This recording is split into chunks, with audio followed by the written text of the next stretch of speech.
আউফলের উপজেলা নির্বাহী কর্মকর্তা বিধায়ক আনন্দে মিষ্টি বিতরণ করছে ছাত্র অধিকার পরিষদের নেতারা। তাদের দাবি ইউনো বৈষম্যবিরোধী আন্দোলনের শিক্ষার্থীদের সংবাদ সম্মেলনে হামলা করেছে, সেই কারণে তারা এই ইউনোর এই বিদায়ে অত্যন্ত আনন্দিত এবং সেই আনন্দের উপলক্ষে তারা বাউফল পৌর শহরে এই মিষ্টি বিতরণ করছে।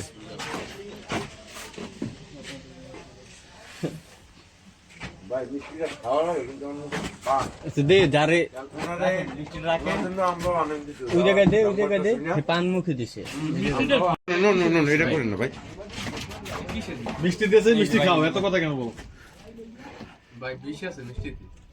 বাউফলে ইউনোর বদলি খুশিতে মিষ্টি বিতরণ হচ্ছে এই মুহূর্তে। আপনারা দেখতে ছাত্র অধিকার পরিষদ, মানে আপনারা ইউনোর এই বদলিতে আনন্দিত কেন বা মিষ্টি বিতরণ কেন হচ্ছে?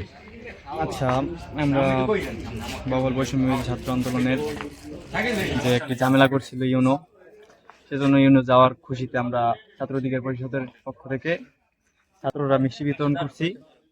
এজন্য আমরা খুবই আনন্দিত। ওই যে বৈষম্যবিরোধী ছাত্রদের যে সংবাদ সম্মেলনে হামলা, সেই বিষয়টা জি সে ছাত্রদের বিরুদ্ধে ছিল আর কি, এই জন্য আমাদের বাউফলে আজকে মিষ্টি বিতরণ। ধন্যবাদ।